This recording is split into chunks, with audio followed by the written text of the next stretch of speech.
Soledad, de Bartolomé Mitre. Capítulo 2.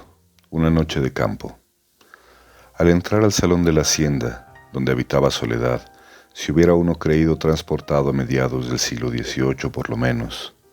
Estaba suntuosamente adornado con todos aquellos muebles antiguos de nuestros venerables abuelos, que desterrados de todas partes han encontrado en Bolivia un asilo generoso, porque siendo el país más mediterráneo de América, la moda camina en él con mucha lentitud. Veíanse allí grandes sillones negros, primorosamente labrados, mesas de pies de cabra, sofás dorados, espejos con marcos de cristales que resplandecían con las luces colocadas en antiquísimas arañas de cristal y macizos candelabros de plata. Las puertas y ventanas estaban adornadas con anchas cortinas de damasco punzo con franjas de oro, y unas y otras eran doradas y cinceladas, como todavía se ven muchas. En el techo se veían las armas nobiliarias de la familia del marido de Soledad, porque en aquella época aún no se habían despojado del todo de la añeja preocupación de querer formar una aristocracia en el centro de una república, y de la que por fortuna quedan ya muy pocos restos. Lo único que indicaba que se vivía en una época más reciente era un hermoso piano de ébano incrustado de adornos de bronce. Encima de él había varios libros y papeles de música. Los álbums no habían penetrado todavía a Bolivia, y a no ser por esto es más que probable que tuviéramos que hacer la descripción de un lindo libro con tapas de terciopelo, lleno de versos y flores secas, que en nuestros días se han hecho el mueble obligado de toda dama elegante para servir de alimento a la vanidad y de martirio a los poetas. Soledad y su marido entraron por una puerta situada al fondo del salón, y casi al mismo tiempo se abrió otra que daba a la galería inferior, que daba al patio, y aparecieron los vecinos convidados, con quienes vamos a hacer conocimiento, encargándome en mi calidad de folletinista de presentar a mis amables lectores y lectoras, asegurándolas de que serán bien recibidos, especialmente por las últimas. Eran 4 los convidados, una señora anciana y un acompañante de respetable edad. Al observar el modo como se hablaban, se echaba de ver fácilmente que eran marido y mujer del viejo cuño, o de la vieille roche, como diría un francés. Eran 2 verdaderos tipos del siglo pasado, figuras y vestidos que estaban en perfecta armonía con los vetustos muebles que los rodeaban. El anciano llamábase don Manuel Alarcón, y su cara mitad, doña Antonia de Alarcón. No tendría don Manuel menos de 64 años, y su esposa rayaba en los 54. Los personajes restantes eran 2 jóvenes de distinto sexo. La joven era algo morena y tenía pelo y ojos negros. Toda su fisonomía respiraba dulzura, pero su mirada profunda y sus labios un poco gruesos indicaban un temperamento ardiente, susceptible de tempestuosas pasiones. Por lo demás su aire era modesto y sus movimientos suaves y armoniosos. Su nombre era Cecilia. El joven que la acompañaba era notable por su figura y sus modales distinguidos, aunque algunas veces algo afeminados. Su cabeza estaba poblada de negros y sus ensortijados cabellos, y una patilla negra y lustrosa como una cinta de terciopelo encuadraba admirablemente sus nobles facciones. Unos ojos grandes y negros, una nariz recta y bien formada, una frente espaciosa y una boca pequeña, aunque de labios muy delgados, unido todo a una tez pálida, parecía anunciar una inteligencia despejada, un temperamento nervioso y una profunda disimulación, a la par que un alma susceptible de los más lastimosos descarríos una vez lanzado en la senda del mal. Aquel hombre pertenecía al número de esos seres que desde la primera vista hacen una impresión profunda, ya sea adversa o favorable. Hechos los primeros cumplimientos de estilo, don Manuel Alarcón presentó a los dueños de casa al joven cuyo retrato acabamos de trazar. «Amigo mío», dijo, «te presento a mi sobrino don Eduardo López, que ha venido de La Paz a pasar el verano en mi hacienda, y que ha aceptado con mucho gusto el ser presentado a tu amable esposa y a ti». «El señor López», contestó el marido de Soledad, «no me es absolutamente desconocido de nombre, y siempre será muy bienvenido a esta casa. Tendremos el mayor gusto, añadió Soledad, en que nos favorezca con sus visitas, porque en el campo es un honor y un obsequio, a la vez, para quienes las recibe. Eduardo contestó en términos propios y escogidos, y todos tomaron asiento alrededor de una gran mesa redonda de jacarandá, cubierta de un tapete de terciopelo verde que ocupaba el cuadro del salón. Los primeros momentos de conversación fueron embarazosos, como lo son siempre las conversaciones en que hay una persona que por primera vez se encuentra en una reunión. Se habló del tiempo, de noticias, de la vida del campo y de todas aquellas cosas que sirven para decir algunas palabras, las muy necesarias para no estar en silencio. Por último, don Manuel Alarcón, guiado más por sus preocupaciones que por su tacto, trasladó la conversación a otro terreno menos estéril. «Amigo mío», dijo Alarcón dirigiéndose al marido de Soledad, «es necesario confesar que esto marcha para atrás. En mi tiempo he visto poblado este valle de jóvenes y muchachas, y no había días sin convite ni noches sin baile, pero en el día es una soledad.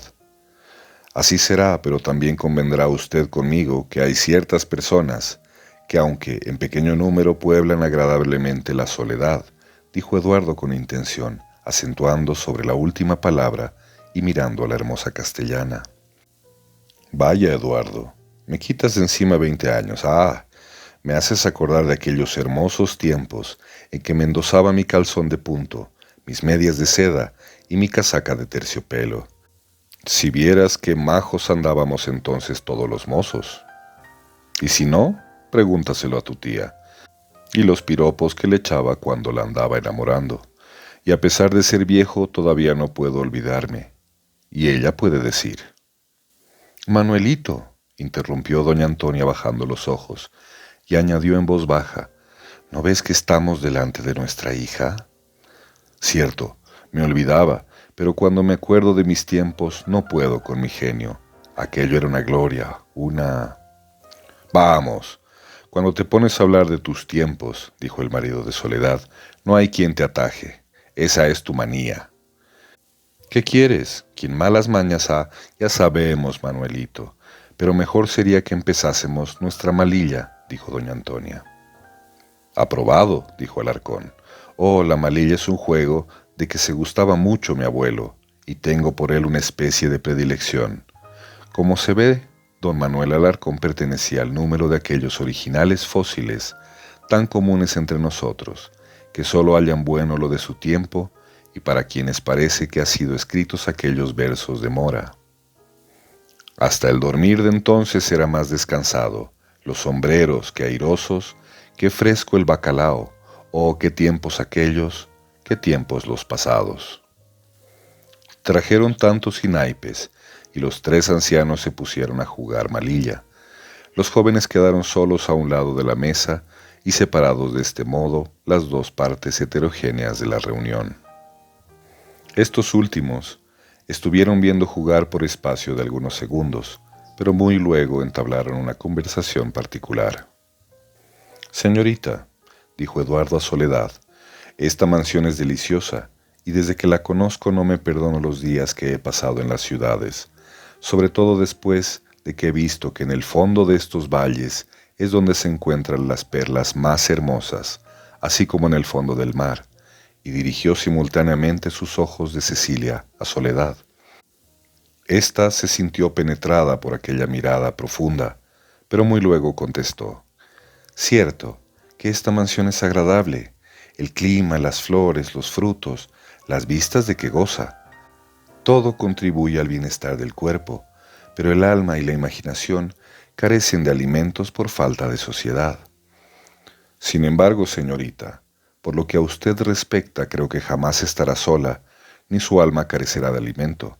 Veo allí», dijo mirando a los libros que estaban sobre el piano, «algunos buenos compañeros que llenarán agradablemente su soledad, y además, ese piano me indica que no es usted extraña a ese arte encantador que nos consuela en nuestras horas de amargura. ¿Canta usted, señorita?»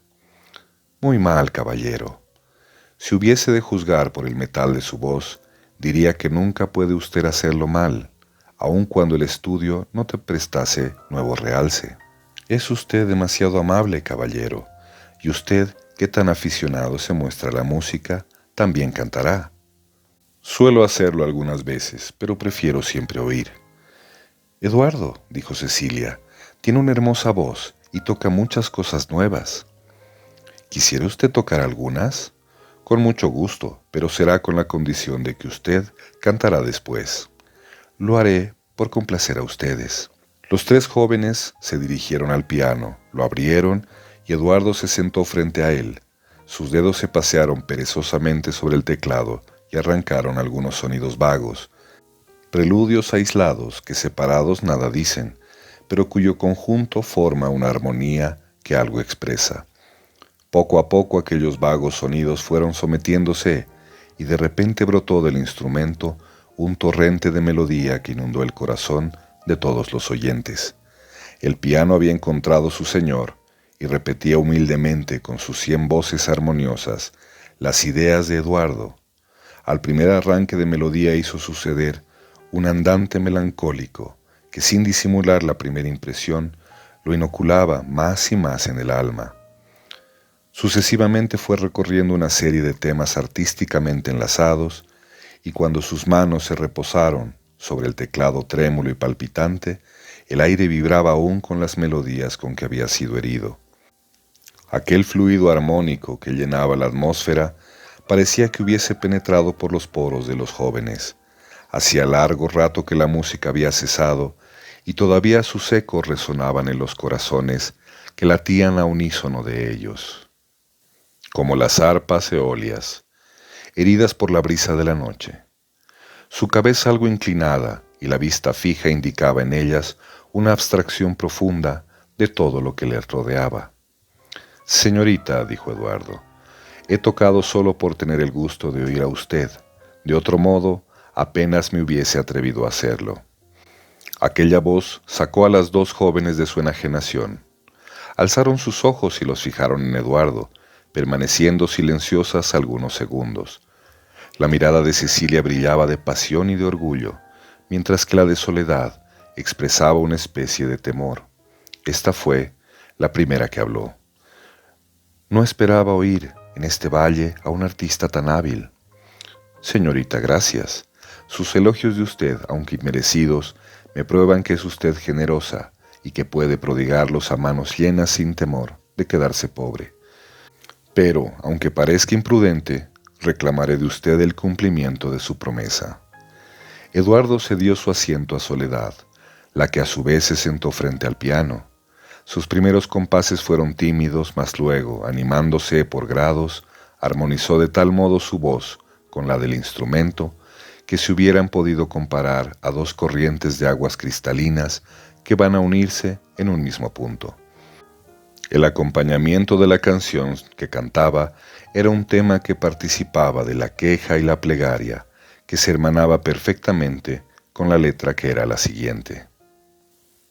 En medio de la noche, mirando aquella estrella, diré, una virgen bella, se acordará de mí, y en medio de los cielos, cuando ella brille pura, di celestial criatura, ¿te acordarás de mí?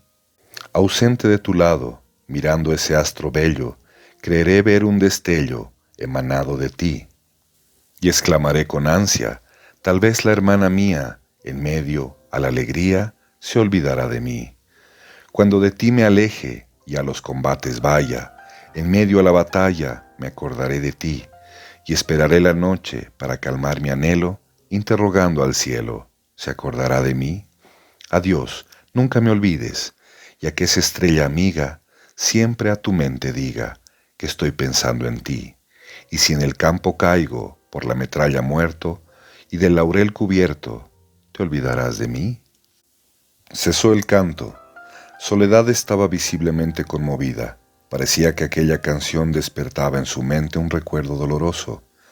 Había sido compuesta por su primo Enrique al tiempo de marchar a campaña, y al cantarla no había tenido otro objeto sino combatir con el recuerdo del cariño fraternal de Enrique la impresión que Eduardo le había causado con su música y sus palabras. En efecto, por el momento triunfaron los recuerdos dulces de sus primeros años. Solo pensó en Enrique, y no deseó sino verle y abrazarle, para recordar con él aquellos felices días que habían pasado para no volver más. Los viejos habían dejado de jugar y mientras Eduardo y Cecilia felicitaban a Soledad por su canto, aquellos se acercaron al piano y dieron también su contingente de felicitaciones. Solo el marido de Soledad permanecía silencioso y con la frente encapotada.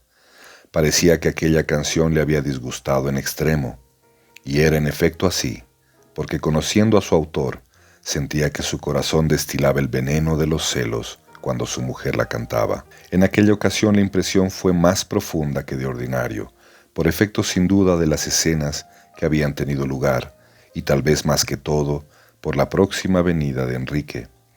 Sin poderse contener, se puso a pasear por la sala con aire de mal humor, mientras que Alarcón hacía un paralelo entre el canto antiguo y el moderno, resultando la ventaja, como era de esperarse, a favor del primero. Pocos momentos después entró un criado con una bandeja llena de tazas de porcelana antigua y ricas piezas de plata, que puso sobre la mesa del centro. El dueño de casa invitó a sus convidados a acercarse a tomar el té, lujo extraordinario en aquella época, pues el té era casi desconocido en Bolivia. En un instante la mesa fue rodeada. Soledad conservaba todavía sus ojos húmedos por la emoción, y su marido, su mal humor. Eduardo, sentado frente a Soledad, la miraba con una atención estudiada, y Cecilia parecía estar violenta. Los dos viejos esposos no habían sufrido alteración alguna en su semblante. «El té será muy buena bebida», dijo don Manuel, después que todos estuvieron servidos, «pero yo me atengo al chocolate de nuestros mayores, y sobre todo al de nuestro país, que es el mejor del mundo. No hay ninguno mejor que el de Padilla o Apolobamba». «Convengo con usted», dijo Eduardo, «que nuestro chocolate es excelente, pero confiese usted que al tomarlo se priva uno de una cosa muy grata». «¿Y cuál es?» «El de tomarlo servido por unas lindas manos». «Por vida de, tiene razón, no se me había ocurrido. ¿Qué quieres, sobrino? La edad nos hace olvidar hasta la galantería, pero te aseguro que cuando yo tenía tus años no se me hubiese escapado esta borricada.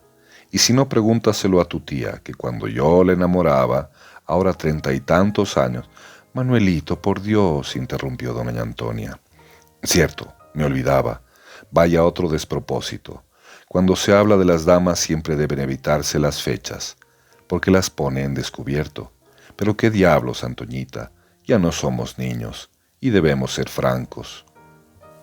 La respetable señora iba a contestar cuando se oyó un trueno que hizo estremecer todo el edificio, y al través de los cristales de una puerta que daba a la galería penetró el fulgor de un relámpago.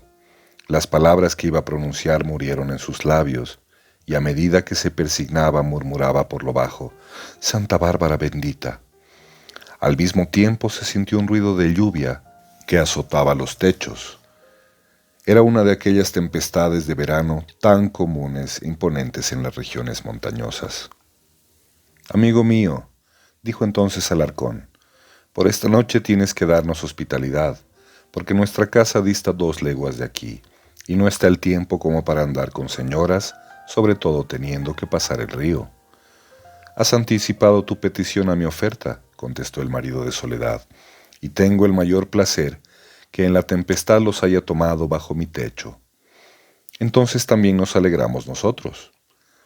Luego que acabaron de tomar el té, pasaron a la galería a gozar del hermoso espectáculo que presentaba el cielo. Estaba cargado de negras y densas nubes, que de vez en cuando eran rasgadas por los fulgores intermitentes del relámpago.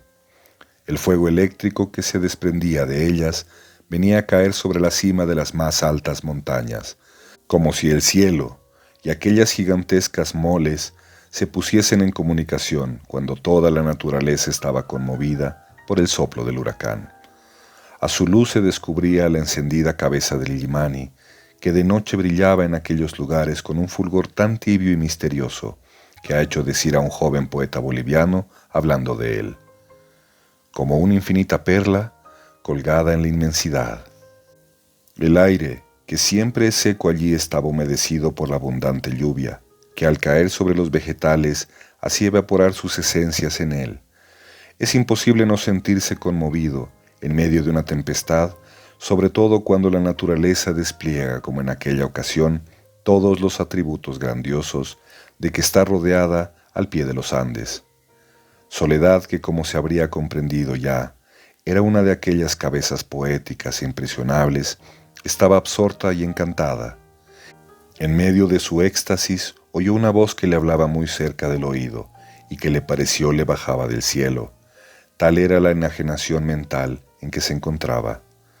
«Señorita», le dijo Eduardo, «¿no le parece a usted que esta naturaleza tuviese también pasiones?» Soledad no contestó, y Eduardo prosiguió con acento animado, aunque bajo. ¿Quién no diría que las plantas brotan emanaciones de amor cuando se sientan acariciadas por la lluvia? Que esos árboles suspiran cuando reciben los besos del viento, que la tierra se regocija al bañarse en el agua pura de los cielos, y que esas montañas se conmueven en sus entrañas cuando el rayo les comunica su fuego? Sin duda que todo tiene un lenguaje en la naturaleza cuando se estudia y se sabe comprenderla. Qué extraño es que el hombre sienta y ame cuando hasta los objetos inanimados que lo rodean parecen sentir y amar como él. Aquellas palabras pronunciadas con voz apasionada derramaron de nuevo la turbación en el alma de Soledad y se olvidó de Enrique y de sus primeros años para ocuparse solo del presente.